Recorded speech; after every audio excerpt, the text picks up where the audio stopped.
En Líder Luján, en Planeta Terry, tenemos el gusto de saludar al profe. ¿Te queda bien, profe Patricio Grande, historiador? ¿Cómo anda, Patricio? ¿Qué tal? Muy buenos días. Gracias por la invitación, Adrián. Bueno, te invitamos para hablar de Bolivia. Sin embargo, bueno, te pido un Ujú. comentario, un párrafo respecto de la situación en la universidad, Patricio. Bueno, en primer lugar, yo diría que suscribo a tus recientes palabras totalmente. Creo que hay un punto, o podría haber un punto en común entre la situación de las universidades en Argentina y lo que ocurre en Bolivia. Que tenemos o tenemos una consigna unificada en ambos lugares, ¿no? En Bolivia la consigna unificada es que renuncie el presidente del país, y en Argentina las universidades tenemos una consigna unificada que es la exigencia de que el gobierno nacional, el presidente Milei, cumpla con la ley de financiamiento universitario. Tenemos una consigna que unifica masivamente al conjunto de las universidades argentinas, con un apoyo social y popular muy grande, como vos planteabas recién. Lo vimos en esas grandes movilizaciones del 12 de mayo en todo el país, pero que se suman a una saga de movilizaciones muy importantes en el 24, en el 25, y el gobierno tiene que cumplir esa ley. Y nosotros tenemos que seguir luchando y esforzándonos, porque requiere de un esfuerzo de toda la comunidad para que se cumpla esa ley. Ahora la pelota está en manos de la Corte Suprema y tenemos que exigirle a la Corte Suprema que apure eso, porque sabemos que la Corte técnicamente no tiene plazos para fallar, pero nosotros sí tenemos plazos. Nosotros como trabajadores y trabajadoras de la universidad, y la universidad en su conjunto tiene plazos. Esto no da para más, los salarios están destruidos y el presupuesto universitario está completamente asfixiado. Entonces, creo que en cuestión de días, tendríamos que tener la situación resuelta, que se cumpla la ley tal cual está escrita. No queremos que haya ninguna modificación, ningún acuerdo ni por abajo, ni por arriba, ni por los costados, ni más ni menos que se cumpla una ley del Estado.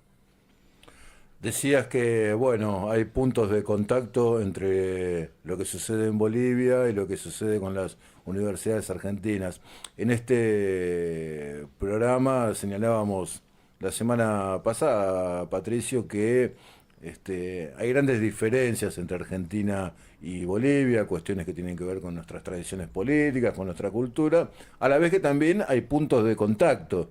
A la vez también hay puntos de contacto. Tenemos nuestras propias memorias históricas, nuestras propias tradiciones, pero encontramos también puntos de contacto. Vos decías, bueno, hay puntos de contacto entre Bolivia y las universidades. Y entre Bolivia y la Argentina, siendo un poquito más amplios. Bueno, tenemos una historia en común. Por supuesto que hay diferencias porque cada formación estatal, cada país tiene sus particularidades, pero uno de los puntos en común que tenemos tiene que ver con determinadas coyunturas históricas. En Bolivia, a partir del año pasado, con el triunfo de la derecha, se inauguró un nuevo ciclo político en ese país, así como sucedió en Argentina a partir de diciembre del 2023.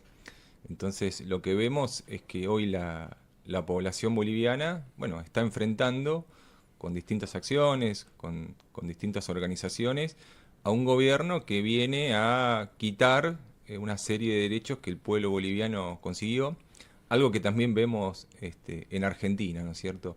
Las respuestas son distintas, porque hay tradiciones distintas, porque hay organizaciones diferentes en cada país, porque hay tradiciones políticas un poco diferentes, pero me parece que allí lo que vemos es un hartazgo generalizado de la población a una forma de gobernar autoritaria, autocrática, y que de alguna u otra manera, por lo menos en el caso boliviano, no cumple con las promesas de campaña, que no es un tema menor. ¿Qué es lo que están repudiando? ¿Por qué los bolivianos dicen que se vaya el presidente Rodrigo Paz? O el pollo español, le El dicen pollo, también. el pollo. El incapaz también, ¿no? Claro. Es uno de los sinónimos que corre por estos días. ¿Por qué? ¿Por qué esa Ujú, decisión del pueblo tan clara de decir, bueno, ujú. queremos que se vaya? Bueno, ahí lo que está pasando o lo que sucede por estos días, yo creo que se unificaron detrás de esa gran consigna, que es ni más ni menos que renuncie el presidente, se unificaron distintos reclamos sectoriales. Porque desde que asumió este gobierno, a finales del año pasado, ya en enero, vimos que hubo movilizaciones muy importantes, ¿no? Obreras, campesinas, pero fundamentalmente obreras, en relación a medidas que venía tomando el presidente. Ahora, en el mes de abril, empezaron a sucederse distintos reclamos sectoriales. Reclamos de maestros que pedían aumento salarial, porque también la inflación en Bolivia es muy alta.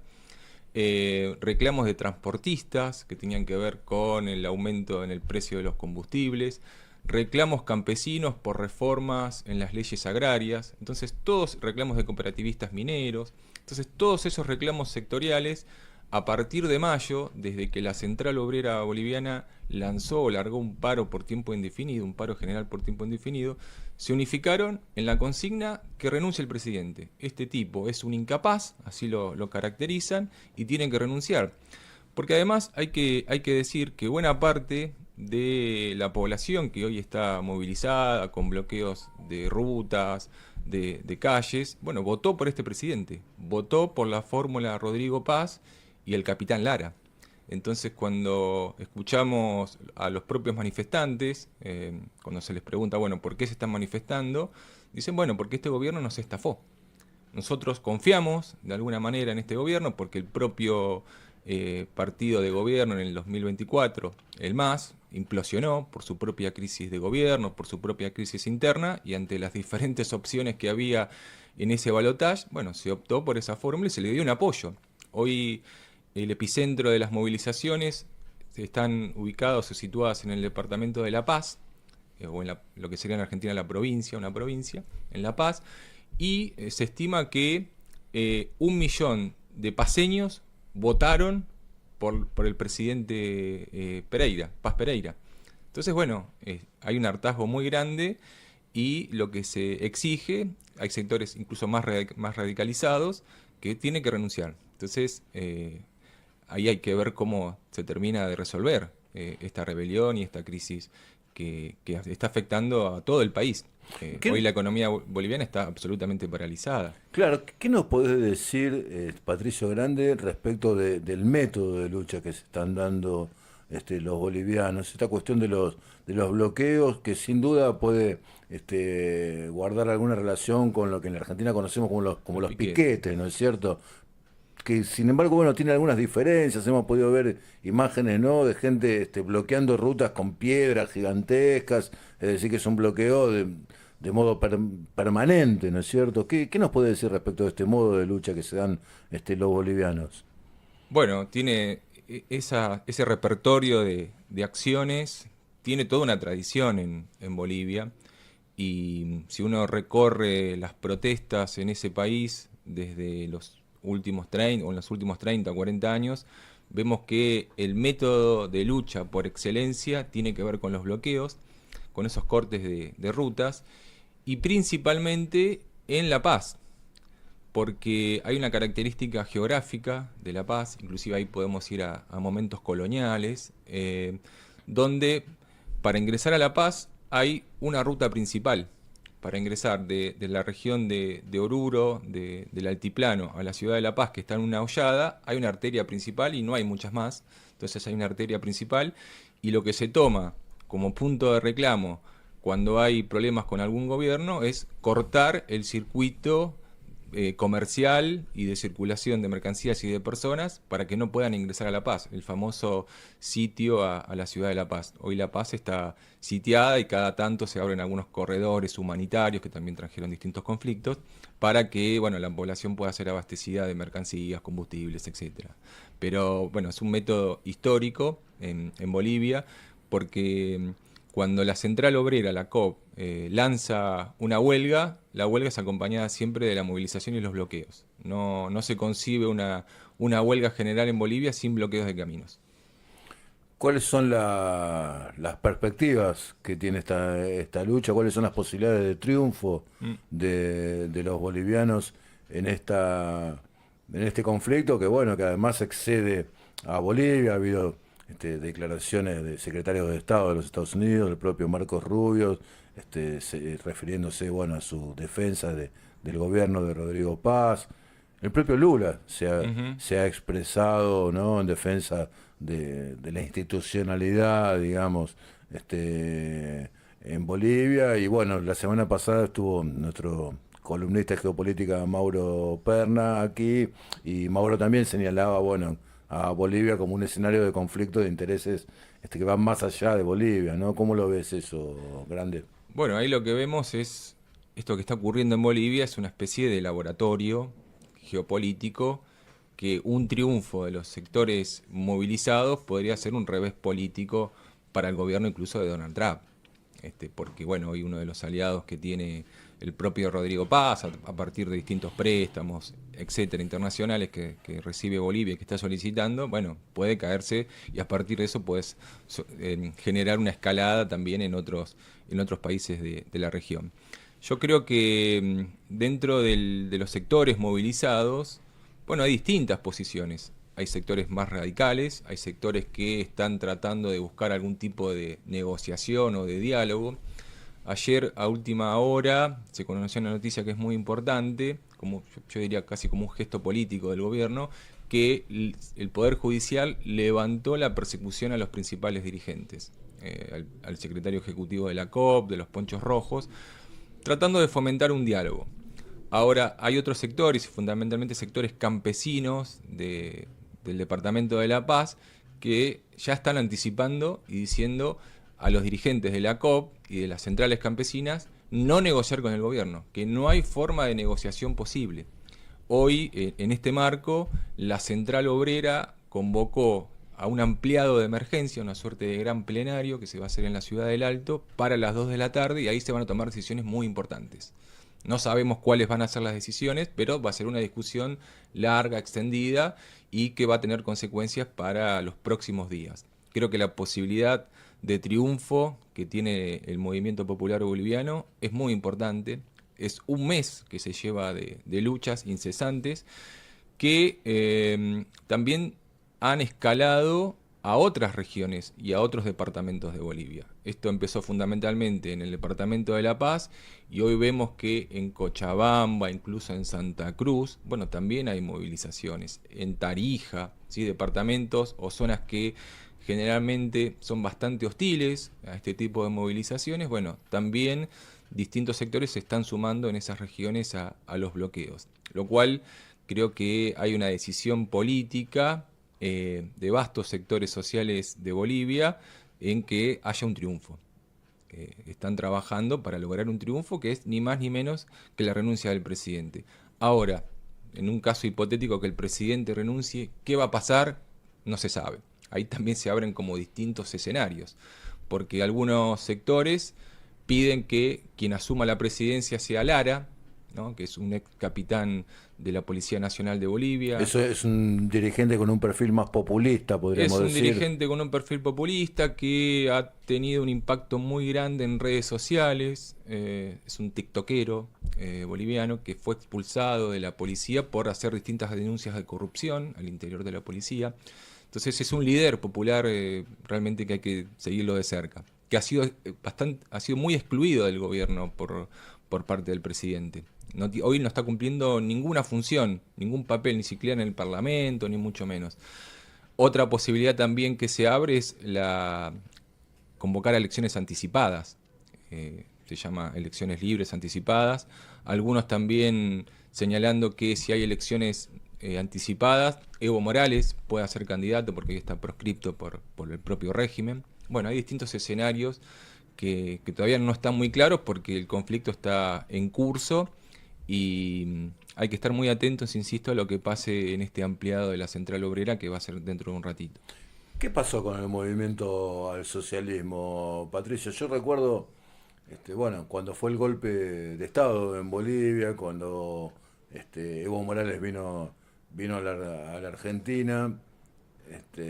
Perdóname la autorreferencia, pero recuerdo haber ido porque me generó mucho interés a un acto en la cancha de Deportivo Mm. Español, donde estuvo Evo Morales, donde estuvo también Lucho Arce, quien fue su ministro de Economía durante muchos años, luego fue el presidente de Bolivia, y eso se rompió todo. ¿Qué Completamente. pasó? ¿Cómo puede ser que un instrumento político que costó tanto crear, que se consolidó, que llegó al gobierno después de tantas luchas, se rompa todo, no quede nada grande? ¿Qué enseñanza nos deja eso? Bueno, realmente es muy interesante para estudiar lo que pasó en relación al MAS, porque era un partido que logró ser absolutamente mayoritario, casi hegemónico, logrando elecciones con el 60-65% de los votos. Bueno, y terminó derivando prácticamente en un personalismo, en una conducción personalista por parte de Evo Morales, en su insistencia de presentarse a elecciones casi de forma recurrente.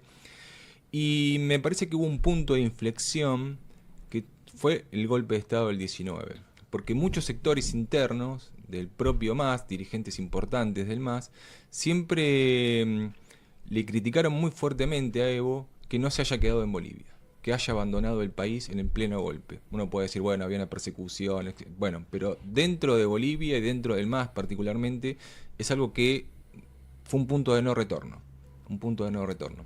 Y después, durante el gobierno de Arce, fue una guerra al interior del MAS, una guerra directa que terminó con la implosión del propio partido. Hoy el MAS no tiene ningún gobernador, hubo elecciones regionales hace muy poco tiempo, hace 2 meses, el MAS no tiene ningún gobernador, ni siquiera se presentó alguien con la sigla MAS, no tiene senadores y tiene 2 o 3 diputados nada más. O sea, no existe más como partido el MAS. El principal partido de Bolivia que gobernó durante 20 años, hoy no existe más, no tiene representación política institucional. Y vos decís que eso es consecuencia en buena medida del personalismo de Morales. Sí, sí, es consecuencia porque era un partido manejado por Evo Morales, que hoy Evo Morales, porque uno escucha los medios, distintas cuestiones Sí. donde dicen, bueno, acá detrás de toda esta rebelión está Evo Morales, que intenta generar un golpe de Estado.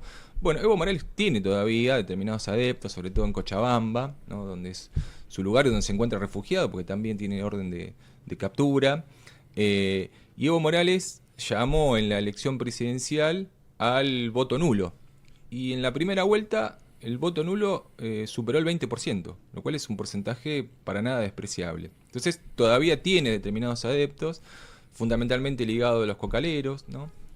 Donde él es presidente de las federaciones del Trópico de Cochabamba, pero en La Paz, por ejemplo, bueno, hoy políticamente es muy marginal lo que puede llegar a generar Evo Morales.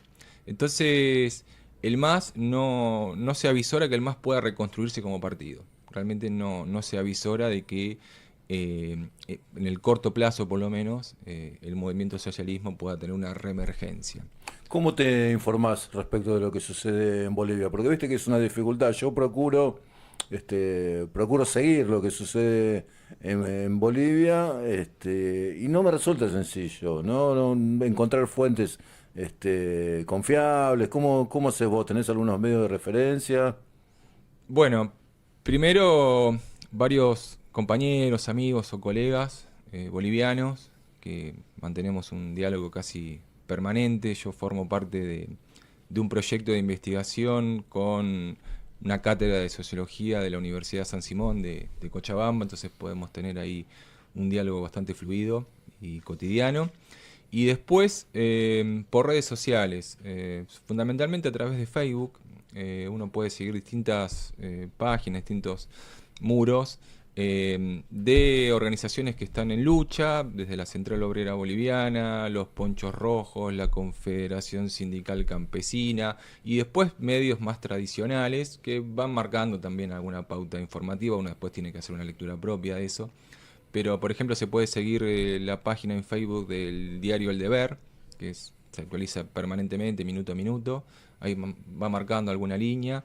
Y después recomiendo que sigan también la página de la Central Obrera Boliviana, donde hay actualizaciones permanentes, de la Confederación Sindical de Trabajadores Campesinos. Bueno, creo que Facebook es una fuente de actualización de información casi permanente, minuto a minuto de lo que va pasando en Bolivia. ¿Tenés algún proyecto académico de investigación en carpeta que estés iniciando, que estés proyectando grande referido a Bolivia? Bueno, estamos trabajando, como recién te decía Adrián, en ese proyecto con colegas, sociólogos, historiadores de la Universidad de San Simón en Cochabamba, que bueno, ahí es interesante también porque ante la propia crisis de financiamiento de las universidades. Las universidades bolivianas hoy tienen mucho más financiamiento que las universidades argentinas. Aparte ellos trabajan con proyectos de cooperación internacional, entonces bueno, eso nos permite también obtener un financiamiento que podemos viajar a Bolivia. Y bueno, estamos justamente el proyecto que presentamos hace 2 meses, tiene que ver con el estudio de las derechas en Bolivia.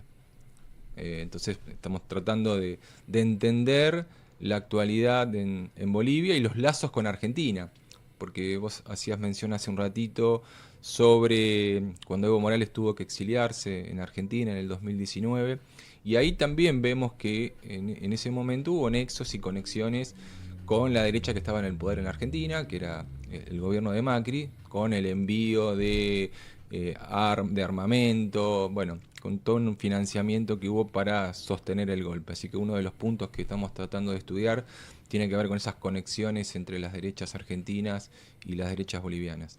Bueno, ahora está Fernando Cerimedo, ¿no? El titular de la derecha diario, ¿no? Este operador, digamos, Ujú. mediático, que estuvo operando en su momento en Brasil con el bolsonarismo, ahora en este momento está allá en Bolivia, ¿no? No, no casualmente, No no casualmente. casualmente.